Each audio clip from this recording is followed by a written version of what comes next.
Entende-se como preconceito linguístico o julgamento depreciativo contra determinadas variedades linguísticas. O julgamento depreciativo é desrespeitoso e até mesmo humilhante da própria fala ou da fala do outro, geralmente atinge as variedades associadas a grupos de menor prestígio social.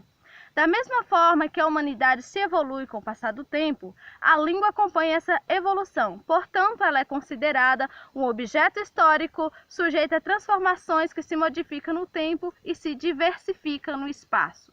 Existem 4 modalidades que explicam as variantes linguísticas. A primeira é a variação histórica. Com o passar do tempo, expressões, palavras caem em desuso. A segunda é a variação geográfica.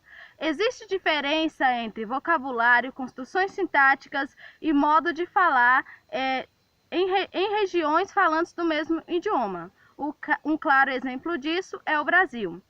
Na região sul do país, existe um jeito de falar próprio, enquanto na região nordeste do país existe outro jeito de falar e algumas palavras do vocabulário também são diferentes.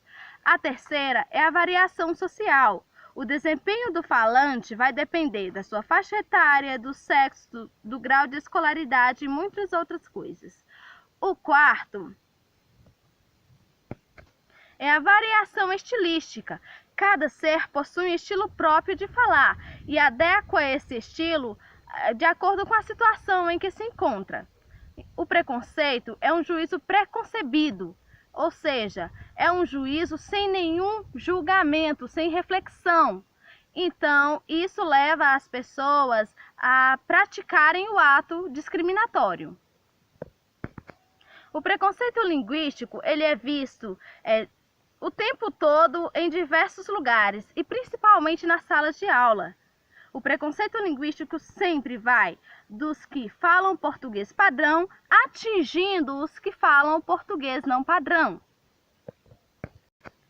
Combater o preconceito linguístico dentro da sala de aula é um dos maiores desafios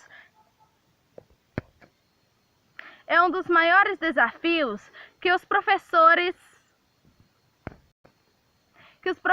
encontram atualmente.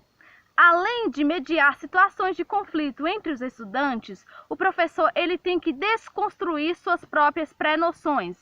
Apesar disso, é justamente no espaço escolar que, utilizando esse espaço, que se pode trazer mudanças reais para a sociedade.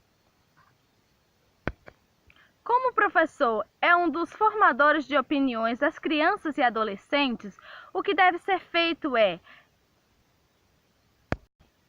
estimular o debate em sala de aula sobre essas questões e apresentar a diversidade de visões de mundo, a diversidade cultural, as variações linguísticas. Mas o grande problema é que muitas vezes o docente não está preparado e nem recebe apoio para isso. O ideal para solucionar esse dilema, esse impasse, é investir fortemente na formação do professor, pois o professor é um facilitador, ele deve estimular o debate e a escola deve investir na qualificação.